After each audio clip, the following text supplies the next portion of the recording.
What is up, everybody? Welcome to RotoGrinders College Football Saturday morning show. Here it is nearing the end of August, and that means the start of football season. I know the masses get really excited for NFL getting kick-started in a couple of weeks, but there's a nice little subset of us, a great group, a great population of people that really get amped up for college football on Saturdays. And so that's why we're here. If you're seeing us live on air at 10:30 Eastern, 7:30 Pacific on Saturday morning, you know that means we're getting ready for college football. So super excited to be bringing you the show every Saturday as we have for the last few years here. And I've been hosting, I think, the Saturday morning show for I think about 10 years now. So it's old hat at this point, talking college football on Saturday mornings. We've got John Laub back as well this year. Of course, I am Justin Van Zuiden. I go by STL Cardinals 84 in the daily fantasy world, and excited to be back with John on Saturdays this year. And John, it's been a while since we've been together on the air. How you been, and how was your summer? I've been great. You know, I got a Michigan victory in the championship game since last you and I saw each other, so I'm happy about that. And grinding, no pun intended, college football since about June 15th. So I am ready. And when you are searching FCS programs in weeks 0, 1, and 2, you know you love this game. So we got an FCS team we have to know about today, folks. Yeah, absolutely. And these first few weeks are certainly the weeks where there's more edge to be had because you don't have all the major conference, head-to-head games. I started looking at some of the games we've got, for next week. We've got teams like, Ohio on the slate next week, and probably a bunch of games that I think your UConn is on the slate next week. So we've got it'll be some lopsided games here the first few weeks, but definitely where most of the daily fantasy population isn't really fully up to speed yet are the weeks where it really pays off to be up to speed when we've got some of these lower level teams on these main slates. So now, you mentioned grinding college football since June 15th. So do you do what's your portfolio in addition to, obviously DFS right now, or you do a lot of season-long leagues, or how do you kind of handle your college fantasy football? Believe it or not, I got one more draft tonight, and that'll be my 10th season-long college fantasy football league. I've done 9 best ball CFB fantasy leagues. So I do them on different platforms. But I sprinkle it around because I like to see the changes over the summer. Like I look back at my June draft and how much it's changed from the one I did last week. So I know the player pool as well as I think you can possibly know, 134 teams. And sometimes, like we can discuss, you have to research Montana State. Who are they? What are they good at? And what type of system? So I feel really good about kickoff this year. Yeah, that's great. I mean, certainly having that advanced preparation is going to give you an advantage over just the average person who's diving into daily fantasy here, maybe this morning for the first time. But that's part of why we're here, to give you that information so that you don't have to, read the entire Phil Steele magazine this morning if you're wanting to get up on everything. So if you're new to this program, we'll give you a little bit of front end of how the show's going to work most weeks.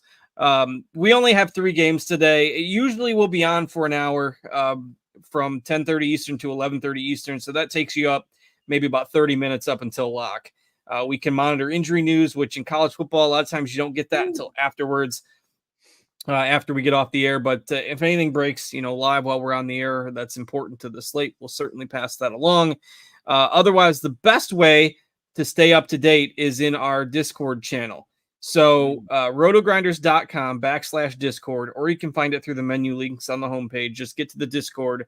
There's a couple channels that you want to know specific to your college football package here. So the actual CFB channel, there's a CFB related Discord channel that you see a lot of chatter in throughout the week. That's the best spot after we get off the air to kind of get your updates, changes in projections, lineup, injury news, things of that nature. College football is a very dynamic sport with injury reporting. If you just have a week, where you're not going to be around at the computer to change your lineups if something breaks, or you don't have your cell phone handy, it's maybe a week you want to play a little bit lighter, sort of kind of analogous to NBA, maybe not quite as extreme. Just in terms of a lot of times we don't get news on some of these players until we see whether they're out warming up or whether they're in street clothes. So the college football Discord channel specifically is a good spot to get those updates. And when we're live on the air, we'll take your questions as well. Of course, you can throw your questions if you're watching us live on YouTube. Be sure to hit that like button, subscribe to our channel, and get notifications whenever our shows go live. So we can take some questions in there for sure, but we would like to get the questions in the live stream chat, which is another channel within our Discord. So you can hop on into the live stream chat channel, and I will monitor that continuously throughout the show if we get some live questions. So the college football channel, the live stream chat channel in the Discord are the best spots to stay up to date on news and get your questions answered while we're live. And then kind of how we will normally go through the show is we'll usually go position by position based on the DraftKings salaries. DraftKings contests are always a little bit bigger for college football. So we'll go through quarterback, we'll go through running back, we'll go through wide receiver, and then maybe we'll shift over to FanDuel. What FanDuel does a lot of times is they just include all the premier games of the day on their slate. DraftKings will focus on a separate main slate, which is the afternoon games, and then they'll have a separate night slate. FanDuel will put their main slate with usually, again, they might change that this year, but usually they'd put all the games together, the best games of the day, including some of the night games. So whatever we don't get through with the DraftKings discussion, we'll talk about the added FanDuel games on the FanDuel slate towards the end of the show. John always picks out a fantastic 4 players to build around for the week. So we'll do that later in the show as well. And then, we'll take your questions. So most weeks that'll take us right at an hour, getting you up to about 30 minutes before kickoff. This week, again, whether we're here for half an hour, 40 minutes, whatever it may be, we just wanted to get a first show out there and to get your feet wet here as we start college football season. So before we dig into the whopping 3 games that we have here on the week 0 slate, John, anything else you want to pass along for general info, housekeeping before we dive in? Yeah, just one quick note. Every week I'll be doing a Smash the Scholars, which is a 50-team CFB DFS on DraftKings. It'll be posted probably Friday night, the link to join. It's 10% win, so top 5 out of 50. Hey, if we get more interest, we can grow. But right now there's a link on my X feed. I always say Twitter, right? On my X feed, and it's also on the RotoGrinders X feed. You can go join it right now. I like a little action on my week 0. So if you want to play DFS and join us, you can hit that link. It's only $3. It's for fun. It's get people involved and maybe learn how to play DFS. I love it. I always do a lineup. So, and my Fantastic Four will be in that lineup. Come beat my Fantastic Four or play it and figure out who else you want to put in. Absolutely. Hop in there. I will find it and retweet it on my feed as well here when I get a second to load all that up. We'll go ahead and dive in with the week 0 discussion here. Again, if you're watching us on YouTube, hit that like button. We've got TJ producing behind the scenes for us. So appreciate him at it early on a Saturday morning and helping us out. So again, just 3 games today. I believe this feels a little bit smaller than usual. Isn't there usually at least maybe 5 or 6 week 0 games? Am I wishful thinking? No, I think it is a very light. I've been trying. I couldn't find any information. Why is there only 4 games? And of course, the game against Hawaii, I'm kind of down. I can't get it around here. You basically have to pay for it. Or, I'm not going to say anything else. There's other ways to get stuff. But it's not on free TV in the Northeast. And I happen to like watching Hawaii. They're fun. They're run and shoot. But that's not on there today, or at least in the Northeast in my area. I don't think I'm going to be able to watch it. But there's only 3 other games.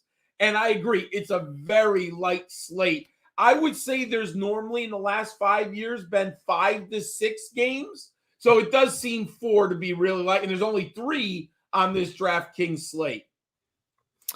Yeah, even if the Hawaii game was on, I'll be realistic. I wouldn't be able to stay awake for it.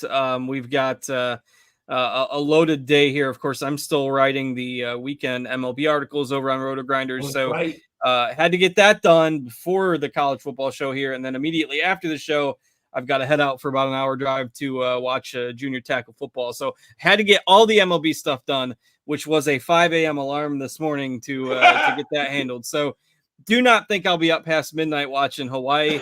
I'll check so I'm okay that it's not on the main slate here.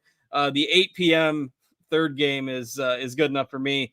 And it is nice that none of these games overlap. So the 3 games starts at noon, 1 starts at 4, and 1 starts at 8. So if you want to watch a triple header today, you certainly got an opportunity to do that. So I mentioned we'll normally go position by position. That would not take us a lot of time here today with 3 games. I figured it's the first slate of the season. We'll just go ahead and look at the 6 teams individually, talk about who we like, or if there's a team that we don't really like a whole lot from, we don't have to spend too much time on it, but we'll at least fill a little bit more time and allow us to give a little bit more detail by just talking about the teams individually. And then we can kind of give some summary thoughts at the end. So our first game of the day is Florida State and Georgia Tech, which is the 12 o'clock kickoff. That is in Dublin, I believe, is where they're playing that game today. They got the pregame crew over there. And so that's kind of the headline game of the day. Not that it's, the most exciting matchup we'll see all year, but you do have 2 teams that have some talent, major conference teams with Florida State and Georgia Tech. Florida State, all 3 games today have relatively similar totals, mid 50s in terms of odds for point totals for the game. Florida State favored by 10, 11 points in this one. So we'll start with them. They're the one, kind of top team, I guess, that we have on this slate. What do you think about the Seminoles? I think a really interesting discussion of how they transition with a change at quarterback. They had their top 2 wide receivers are now in the NFL. So, a lot of unknowns here. They got some returnees at the running back position, but what do you think about Florida State here today? I kind of like Florida State, but I'm taking the points with Georgia Tech. I believe, if my memory serves, the Seminoles are in the 80s, somewhere between 80 and 89 in returning production and starts on both offense and defense. They've missed all the quarterbacks gone, the running backs gone, the wide receivers, Johnny Wilson and Keon Coleman are gone. So we basically have an all-new offense for the Seminoles. Now, I am a believer in Mike Norvell, the head coach, so I do think he'll be able to put points on the board despite all the changeover. If you don't know, DJU is with his 3rd team. He is now the quarterback of the Seminoles, replacing Jordan Travis, who's with the Jets. I believe he's on the tax. He won't be on he was injured, so I don't think he'll be on the active roster, but he was drafted by the New York Jets. DJU started his career at Clemson, moved on to 1 season at Oregon State, and now he takes over for the Seminoles. He's a good college quarterback. I think he should be able to move the football here. So I do like him. But more importantly, they brought in a running back from Alabama, Roydell Williams. He was a very highly recruited prospect for the Crimson Tide. But if you know, that Crimson Tide backfield room gets loaded, and sometimes you can get lost, right? The players don't get the opportunity. He's now starting for the Seminoles. They also have Malik Benson, who was with them last year, also a transfer. Didn't do much, but without their top receivers, he should be the top receiver for Florida State. So I think they're going to put points on the board, but I don't know if they're going to cover. I put a little side bet on the Yellow Jackets. Here's what's interesting, Justin. A couple days ago, or maybe a week, I forget the exact day, Yellow Jackets were 12-point favorite or underdogs. Now they're 10.5. Right? So people like this Georgia Tech team in this game. Yeah, I'm not sure whether that's a good preferring of Georgia Tech, or they don't like Florida State, or a little of both. I don't know. But I kind of agree with that take on the line. I don't have a strong take on it, but if I had to pick, I would take Tech with the points. I bet the under on this game. I just it's a lot of times I think we see in these week 0 and week 1 games with the good teams, right? If it's a couple of, a blowout game, it's largely irrelevant. Just such a skill set difference. But with these games between relatively even teams, I think you'll generally see that the defense is a little ahead of the offense at this point because defensive schemes are probably a little bit easier to pick up with all the extra transfers and just changes in personnel that we see these days. I think it's going to take a few weeks for some of these offenses to gel together. You got a new quarterback, new receivers with Florida State. I just don't think they're going to hit the ground running in terms of, being able to put up 35, 40 points. Plus it's travel, there's distractions, it's, you're overseas. I just see this as being a little bit slower of a game, at least in the first half. I'm a under better kind of generally anyway, so I always look for good spots to take an under. I like to take the fun out of the game, I guess, root for punts and field goals, but I don't have that much conviction on the under in the other games today. But this one I think is pretty steady at about 55.5. I like it maybe a little bit closer to 50 points today, but that doesn't mean you can't play some guys in DFS. I mean, obviously only 3 games. I'll probably be a little bit lower than the field on this team as a whole. I mean, again, ownership percentage projections are a little bit relative today because there's only 3 games, but particularly I think with this backfield is a little bit interesting because we know they're probably going to run the football. Georgia Tech has some issues defensively against the run, but you've got an unknown kind of split between a couple of running backs that both of them are fairly expensive on DraftKings. Toafili and Williams are both over 7K. Do you have a read on who might get the most touches in this backfield, or are you not touching it? I am touching it, and I do like the I'm going with Rodell Williams. That's why I talked about him. I know our ownership is projected at 53%, but in cash games, I think I've been reading the message boards of those at Florida State, and there's all types of stuff you can read on the Florida newspapers and stuff. It looks like from practice reports, Rodell Williams should open up the backfield. Now, Norvell does rotate backs, so I think that's why they're at both similar price. But believe it or not, I will take the $6,000 difference with Williams, and I do think he's the goal line back. So if I'm looking for that upside, maybe 2 rushing touchdowns, I'll go with Williams in this backfield. Yeah, don't mind that call, particularly with the savings. Then the passing game, it feels like Benson is probably the guy that's going to end up as the clear number 1 to start. I mean, there's going to be some wide receivers these first couple weeks that kind of pop up at low ownership and, cheaper salaries that end up getting more snaps than we expect. Right now we've got Douglas kind of projected with the second highest total for their wide receivers, Brown third, but is a little bit of basically a dice roll beyond Benson, I think, in terms of their pass catchers. Anything else with the Seminoles that you want to touch on here? No, I would say, though, Douglas might be a very nice GPP pivot. I looked at him because if you want to maybe get the long home run hit, I do, and he's got lower ownership than Benson. Yeah, definitely getting him at lower ownership than Benson for sure. So don't mind that pivot for your GPP builds.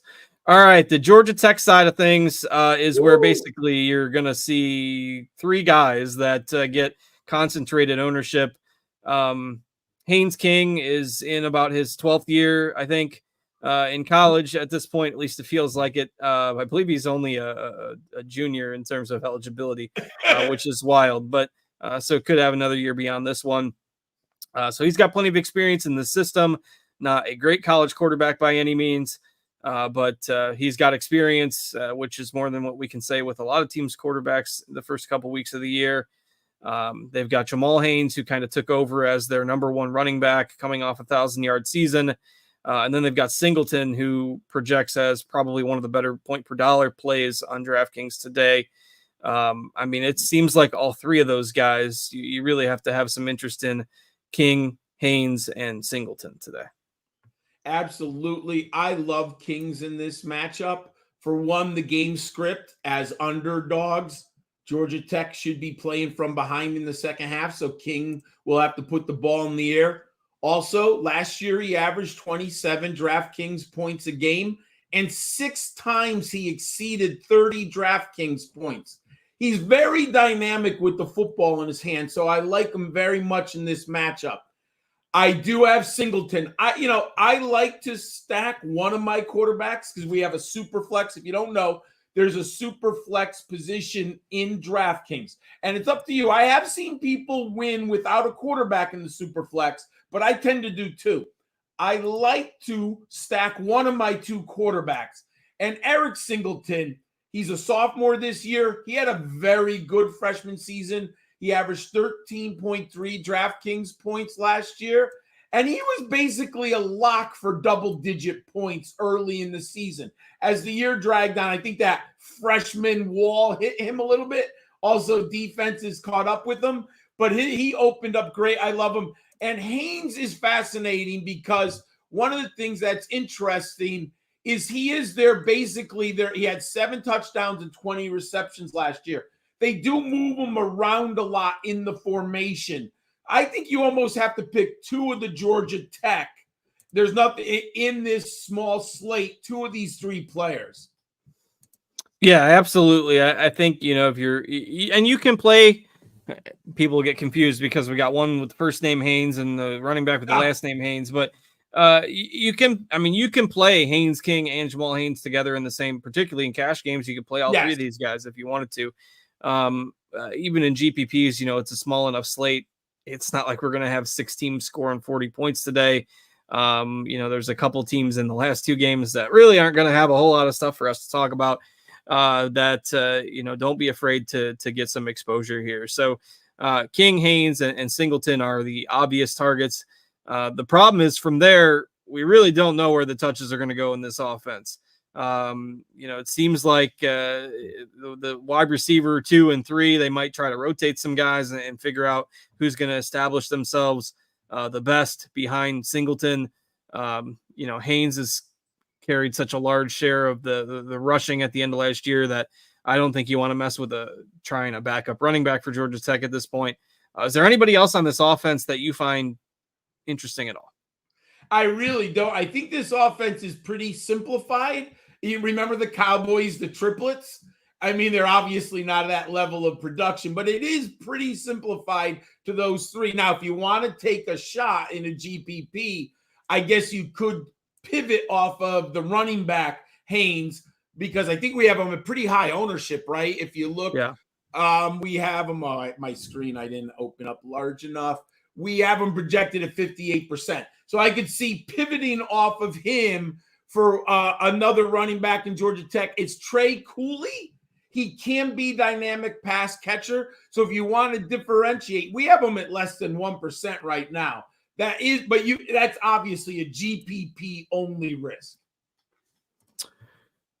Yeah, definitely a GPP only. I don't think I'm messing with any of the secondary pass catchers on this team, at least today. I don't know. Let's wait and see how things shake out for a week or 2. And if they become a team that's on more main slates once conference play starts, maybe we'll have a different take on that. But all right, that takes us through the first game of the day.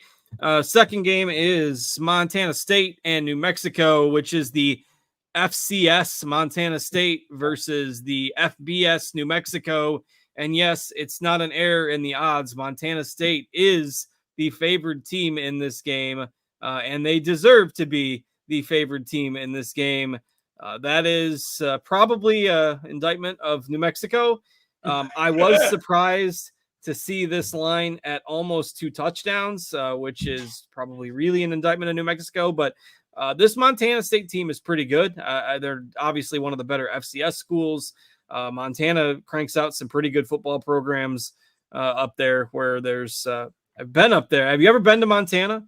I have. My best friend loves it. He's been there twice with his wife. I have not been able, and he tells me all the time, I got to go to Montana and the Dakotas. He loves it out there, but I have not myself. So I went for a work trip one time and they sent me in December. That was suboptimal. Don't go in December. I was white knuckling my way to and from the airport and through the mountains. It's beautiful scenery. I just couldn't focus on it very much because it was December and I'm driving a little Ford Focus or something that rental car, and it was horrible. I love the scenery, but if you go back, do it like now, June, July, August. Anyways, they crank out some pretty good football up there in Montana. There's obviously a lot of open country and good football space up there. So their FCS programs are pretty good. So they're pretty big favorites in this game. Again, this is one of the spots where it probably helps to have that advanced research because nobody else knows anything about Montana State, but yet on the whole, they're probably going to be one of the more popular teams today. They're projected for about 5 touchdowns offensively. What do you like about Montana State here today? Justin, when I started on Tuesday, I was like, wait a second.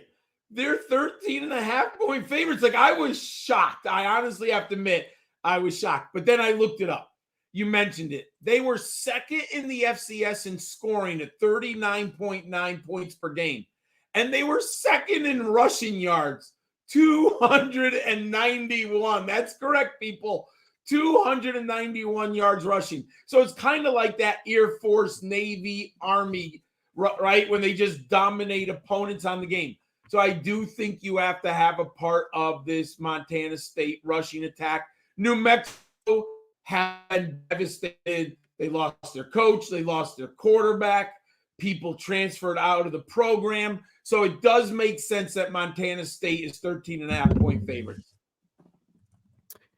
Yeah, it does. I just think in terms of the context of this slate, the fact that they're projected to score that many points, I mean, they're just they do run the ball a lot. They did utilize kind of a 2-quarterback system last year, but Tommy Mellott is seemingly, again, from what we can tell, the guy that's going to have the sole role this year. Pretty good dual threat guy. He's probably going to be the highest owned quarterback on the slate, I would guess. Their top running back, Humphrey, is way too cheap on DraftKings. Those two guys, again, you can play the quarterback and the running back together. And we can certainly talk about their pass catchers as well. But I think this is probably another team where, you might want to get exposure to 2 or 3 guys. Oh, absolutely. And you had mentioned that they're projected at almost 5 touchdowns. So I would assume at least 3 of them should be on the ground, if not all of them. So I agree. I like Mellott and Humphrey very much. And you might not know them, but they're almost cash game locks this week. Yeah, that's the wonderful part about college football DFS. We probably won't see this team on another slate all season, but we do have them today. In terms of their pass catchers, again, they won't have the most volume in terms of passing, but their wide receivers are all pretty cheap. McCulloch is 4,900 on DraftKings. Lanyata Alexander's 4,200. Seems to be kind of the big play guy. I know on the Thursday show, Tuttle talked about him a little bit. So those are a couple guys that maybe you could consider. I like them more in GPPs. You got any thoughts? Are you playing any of their wide receivers in cash games today? I'm not playing them in cash because I like the running game, but in GPP, I think Ty McCullough is a great pivot. He averaged 14 points on DK last year. He had a high against Eastern Washington of 31, and then he had CPS. I should have looked up who CPS is. I'm sorry, I don't know all my FCS abbreviations. He had 23 points against them. So I really like McCullough. If we're going to get a long touchdown or maybe a multi-touchdown passing, I like McCullough as a pivot this week, especially in GPP. What was the acronym for that other team that you? Let me go again. CFP, but let me double check here. CPS. Oh, it helps if I was trying to find their schedule from last year, and I pulled up their basketball schedule. And why are there 30 games on here? I'm just curious now. It's Cal Poly. Cal Poly. There you go, Cal Poly. So he scored 23 against Cal Poly. So, yeah, I like McCullough as a GPP pivot. All right. It's probably good for a discussion of Montana State. We've got New Mexico on the other side of this game. Again, they've had a lot of transfer out of their squad, and they were only 4-8 last year. One of their wins was against poor UMass team and overtime. one against a bad FCS team. They somehow beat Hawaii, and then they somehow beat Fresno. So they played a little bit better towards the end of the year, but still a team. I mean, they lost 52-10 to Texas A&M, 56-14 to UNLV, and they're probably projected to be a bit worse this year. So not much to love on the New Mexico side of things. They're only projected for about 16 points today. Their quarterback, Dampier, is really cheap on DraftKings. I just don't think you need it. I mean, you can basically play whoever you like today without being super worried about salary cap constraints. Is there anything you like here on New Mexico? I have to be honest, I don't have any of them in my cash game lineups. I looked at Dampier in detail, and I just came to the conclusion the ceiling is so limited for him. And then I saw 30% ownership. So I guess there are people who are interested in pivoting, but I'm not interested in cash games with Dampier. And I can't even project. The running backs are all, I guess you can go, they're nice value, but I'm not going to go for that New Mexico running game. So I don't have any of them in my lineup, and they're 13.5 point underdogs. I mean, I guess you could go Dampier if you think he's going to get garbage time, but I'm not interested, my friend. Yeah, I'm not really touching New Mexico that much today. If you think, the passing volume will be there, Medford projects okay at wide receiver, but as of right now, I don't really have any exposure to this New Mexico squad. I'd have to be, building 10 plus GPP lineups probably to where I get too interested there today, even on a short slate. All right, let's move to the last game of the day. That is SMU and Nevada. This will be the nightcap. SMU, a 27-point favorite in this game, which it's a big number when you're playing, a fellow FBS team. It's not like this is an FCS squad. This is one that I got in favorably earlier in the week. I know I wrote this one up on Scores and Odds, and I think it was 24.5 is what I got it at. And it's up about 3 points from that now. So, 4 touchdowns that probably stop playing it at about 28 points if you're looking to bet it, but you can still get it anywhere around 26. I think that's a good number. We talk about New Mexico being bad. Nevada, I believe, only won 2 games last year. And SMU has, obviously SMU has this reputation as a, lower conference secondary school, but this is another thing. If you have woke up in a bubble, there's a whole lot of transition, and we'll talk about this more in later weeks with how the conferences have come together, right?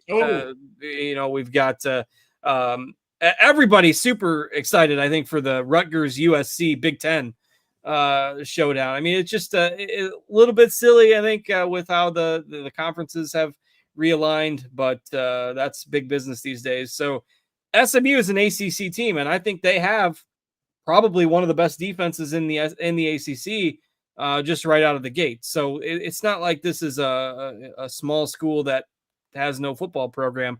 They've developed a pretty good football program at SMU. So, let's just start with Nevada, right? Is there anything to like on Nevada today? You could argue Brandon Lewis as a pivot in GPP just because of garbage time. Now he's really affordable, but you mentioned just, I don't think we have to worry about saving salary on this slate. He is 6.2. I like him. Believe it or not, I know the projections don't say it, but I almost rather have Lewis than Dampier, especially at the projected ownership on our site. And other than that, I mean, if you really want to get funky, I guess you could pivot to a wide receiver. But if you look at their averages and depth chart last year, their highest receiver returning is Jaden Smith at 7.5 points he averaged last year. I don't love the receivers, and I think they'll be taken out of the game on the ground. I just love the ponies in this game, so I don't see Nevada being able to run the ball enough to justify any of their running backs. Yeah, I know we've been keeping a close eye on the status of Garwo. He's probably their top running back. He's been injured. I've heard he's out today. That's early, but this morning. Yeah. So, I mean, that's something to certainly keep an eye on. Again, this game doesn't start till 8, so that's another thing. Like, if Dollars gets a bump if Garwo is out, Yes. but it's not like Dollars is mega cheap. He's 5,600. And if this is a 25-point game in the third quarter, I mean, they're probably not going to be running the ball a ton. So you'd probably have to get some early production from him, an early touchdown, something like that. I just, again, don't think it's necessary. He would probably be my play if Garwo sits, but again, locking that into your lineup without confirmation, depending on the injury news, is just tough to do with them only being projected for a couple scores today. All right, SMU side of this game, much more interesting. There had been some chatter early in the week about them possibly rotating quarterbacks with Kevin Jennings possibly getting some snaps. Now, we're not sure if that's just, okay, we know it's going to be a blowout. We're going to get Jennings in there if it's coach speak or if they truly are planning to rotate in some capacity. But I mean, that's a big question because absent any other factors, right? Preston Stone would probably be the top quarterback option in terms of passing production today. So what do you think about this situation with the SMU quarterbacks? When I first did my lineup earlier, my Fantastic Four, I had Preston Stone. I love him. However, as the week progressed and I started looking on those message boards and reading the Dallas newspapers, if you don't know, SMU is in the Dallas area, they keep talking about Kevin Jennings. He's a dual threat quarterback. I have a feeling they're going to put together rushing packages near the goal line, which is just a disaster for DFS, right? Like, oh my God, what if he even gets one? What if he gets two touchdowns near the goal line? It hurts your running backs. It hurts your quarterback. So I have pivoted off of Preston Stone right now. I would actually say you could make the argument GPP if you want to risk it. Preston Stone is now an interest in GPP. We have him at 30% ownership, which is lower than Haynes King, Tommy Millott, and even Devin Dampier. But I think in cash games, I can't go because I'm worried about Jennings vulturing one, if not two touchdowns. Yeah, I think that's a great point. It's risky. Certainly if you want to build a lineup where you take Stone and a couple of pass catchers in a GPP and you hope that they score from outside the 20, right? They get a couple long touchdown passes. That's certainly a path you can take. Cash games, I think I would take the more risk-averse approach to that and go with, Millott, King, even DJU, I think would be fine for cash games. So we'll talk about the running game here for SMU in a second, but let's stick with the passing attack. This is a team that for a couple years now, they will run multiple wide receivers in and out. You look at, I posted in our internal message board earlier this week when we were looking at their depth chart. I said, I haven't seen that many oars on a depth chart since the last time I tried to get my wife to make a choice on what to have for dinner. It just doesn't work. You're not going to be able to get a definitive answer. So they're going to keep rolling all these oars out there in the depth chart. SMU is probably going to rotate in about 6 guys at wide receiver. In GPPs, you can just mix and match. If you're trying to play cash games, like establishing a pecking order is tough. Seems like RJ Maryland at his salary makes the most sense. What do you think about these SMU receivers today? When I put together my research and when I was penciling in my lineup, I did take RJ Maryland. Then I popped into, I usually go about Thursday night or Friday morning, look at our ownership. We have him projected at 45% ownership. He's only 5.4K. I like Maryland in this matchup. I am surprised. It seems like people like Jake Bailey. And I do think Jake Bailey is interesting at wide receiver, but you just said it. They also have Hudson, right? So they have Jordan Hudson and Jake Bailey. They're both going to get on the field and get targets. Now, you might hit the right one for GPP, right? I do think it's an interesting, but for cash games, I'm going with Maryland. Yeah, I think Maryland and Hudson make the most sense for cash games. I did tag Bailey in our lineup HQ, but that is strictly from a GPP perspective, being that he's the most expensive, probably doesn't project quite as well as the other two guys. But it's all going to be variance with these SMU receivers. So on a short slate, I don't mind getting some exposure to him if he's going to be, half the ownership of the other guys. Yeah, we All right, actually have Bailey at the lowest ownership, 15%. Yeah. So, and it's probably because of the buzz being a little bit less and the salary being a little bit higher. So definitely in GPPs, I like him for that approach today. All right, let's talk about their running backs. We're probably going to see three guys at least while the game is competitive mix in here. Knighton and LJ Johnson are probably going to share most of the true running duties. Brashard Smith, though, is also really affordable and probably the most likely to catch some passes out of the backfield. So three interesting names here, different salary levels, and we've got them all projected for around 10 to 14 fantasy points today. So what do you think about the running backs with SMU?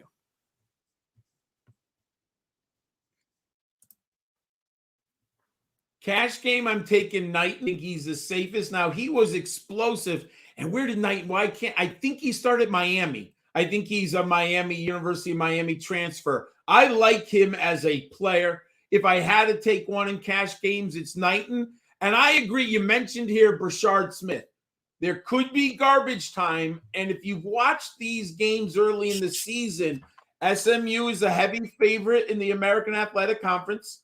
They're a very good defense. They're a huge favorite here. There could be opportunity for Brashard Smith in the second half to get like 12 touches if that's how they, if they got a big lead and they take out some of their starters. So I think if I want to do GPP pivot, I think Brashard Smith is very fascinating. Yeah, I don't mind that on this slate as well. And again, if you want the late night hammer, I just posted in the Discord, nothing like sweating some fourth quarter production from a 45-3 game to swing whether or not you're going to win big money in your GPPs today. So got to get some exposure, right? You got to have somebody from the late night game, something to follow in the prime time hours anyway. And again, the future slates will be a lot more interesting in terms of, I think next week's main slate on DraftKings, they just released it this morning, has 12 games on it. And that's pretty standard, 10 to 12 games on the main slates. We just wanted to get a little appetizer out to you today for the 3-gamer. Again, if you got last minute questions, it's been fairly quiet, obviously, with the smaller slate, but we've been keeping up with some questions in the Discord. Again, check us out in the live stream chat channel. That's where we'd like to have you ask your questions that you want answered on air in real time, and check out our college football Discord channel where we'll keep you updated on news and notes as things break. But again, like we usually do before we wrap things up, I want to make sure I kick it over to John to talk about his fantastic 4 plays of the week. I know it's probably not as much to choose from here this week, but to recap things here, John, who do you got for your fantastic 4 this week? Yeah, I like to tell if you're new or if you just want to use our optimizer, here are 4 players that I like a lot in cash games, not necessarily in GPP. I'm going to start my cash game lineup with Tommy Mellott, Montana State. We mentioned him earlier. I think he's a lock and loaded in this running game, dual threat quarterback. At running back, I'm going Roydell Williams of Florida State. I think there's touchdown equity there. I'm not 100% confident in that passing game of the Seminoles yet. We'll see. But I do think Roydell Williams will get enough touches in that. Wide receiver or / tight end, I'm going RJ Maryland. We just mentioned him. I like him very much as a high floor with a nice ceiling for the Mustangs. And then I'm going wide receiver Eric Singleton, Georgia Tech, 5.3. Put those 4, Mellott, Williams, Maryland, and Singleton, put them into our optimizer on the RotoGrinders site, and they'll give you up to what can you put in? Up to 50 lineups. You can do cash game, GPP, however you want it. I'm putting this in for my cash game. And if you play against me on Smash the Scholar in DraftKings this week, you'll see those 4 players are all in my lineup. Yeah, I love it. I think those are great plays today. And again, check out the lineup HQ tools there. You can see all our different tags. TJ's been clicking around there throughout the show. So you can see the little colored dots. We selected John's there while he was going through that. But you can get the plays that we like for all of us. And the more dots on each player, the more conviction that everyone has on the same guys. But there's always going to be some different GPP takes in there as well. And obviously things won't be so condensed on weeks where there's more than 3 games. But just a fun little slate today to get things kick-started. Let's see. We did get Playmaker 23 in the YouTube chat. Any thoughts on Jaylen Brown from FSU today? I think he's a GPP only play, but he is a fascinating play. I think we have low ownership on him too, right? We don't have very. So I do like that shot as a G. Never in a cash. I would not use him in a cash game. Yeah, and it's just you don't need to go there in cash games. Yeah. I mean, it's just the salary cap is not that tough today, and that's if the salary cap was a lot tighter, if all of these players that are projected for high ownership were more expensive, and there will be weeks where you need a punt, right? There'll be weeks where we're trying to dive for somebody at 3K and to make everything else work. This week it's just not that necessary with the salary cap, but there is probably going to be a wide receiver or 2 that pops up at low ownership that ends up having a big day. Somebody gets a 60-yard touchdown or something like that. Brown is absolutely viable in those GPP builds. All right. Andrew is asking, would triple stacking King with Haynes, Rutherford, and Singleton be too much in a GPP? Certainly not on a 3-game slate. You can always then I'd run that back to some pieces from FSU, and you kind of hope that that's just the shootout game of the day. Again, they all have pretty similar totals, so banking on one being a shootout and the other 2 being a little lower scoring is always a viable path for sure. I admittedly know absolutely nothing about college football, but in football DFS in general, that is my favorite way to go about things in a small game slate, as opposed to trying to pick all of the individual players who are optimal. Try and pick the game. What game is going to score the most points, and just absolutely load it up in a game stack. And if it happens to say somewhat close, the other team runs it back with a few pieces. That's when you really make some big money. So that is my favorite way to play a small slate of NFL DFS, or presumably college football DFS, assuming it would transfer. Every time this comes up at the beginning of the season, I always like my first or second year playing DFS. There was a game between Baylor and West Virginia that finished 70-63. And that was, I always have to pull up the box score when that happens, but it was in 2012. So, way back machine. I know. But Geno Smith threw for 656 and 8 touchdowns in that game. And Nick Florence of Baylor fame threw for 581 yards and 5 touchdowns. So God, I love Nick Florence, dude. Like the unknown good college quarterbacks. And so the fun, obviously, almost 1,200 passing yards in that game. Stedman Bailey, 303 receiving yards. Tavon Austin, 215 receiving yards. And Terrence Williams, 314 receiving yards. So that's the type of game that probably won't happen again. But I sure do remember it like it was yesterday. 133 total points and about 1,200 yards of passing in that game, which was awesome. And I still remember it 12 years later. So that's the goal you're shooting for, I guess, if you're stacking up a game. My first big GPP win. So 10 years later at this point, I was 21 years old. It was Aaron Rodgers stacked with Devontae Adams, Randall Cobb, and Jordy Nelson, all 3 of them. And Rodgers, I think, threw 6 touchdowns. And it was just absolutely incredible. Fun fact that Rodgers is still trying to drag all those guys around with him to wherever he plays. They'll be playing together in the Sandlot when they're retired. All right, time for us to get out of here for today. Actually, 50 minutes on 3 games. Boy, I think that's a big win. I was wondering how long we'd be here, but we darn near made an hour. So it was fun. Great to have college football back. John, any last words before we get out of here? No, just enjoy the games. And if you play against myself and the RotoGrinders, fans, members, hit that smash button, join the DFS link on the on my X account there, Gridiron Skull 91. And let's have some fun today. Absolutely. Best of luck to all of you. We'll see you back here next Saturday for a larger slate. But thanks to John, as always, for joining me. Thanks to TJ for working hard for us behind the scenes. He'll be a college football expert before the year is out if he's with us every week. But been a lot of fun. We'll be back at you next week, everybody. For John, I'm Justin, and have a great week. Good luck, everybody.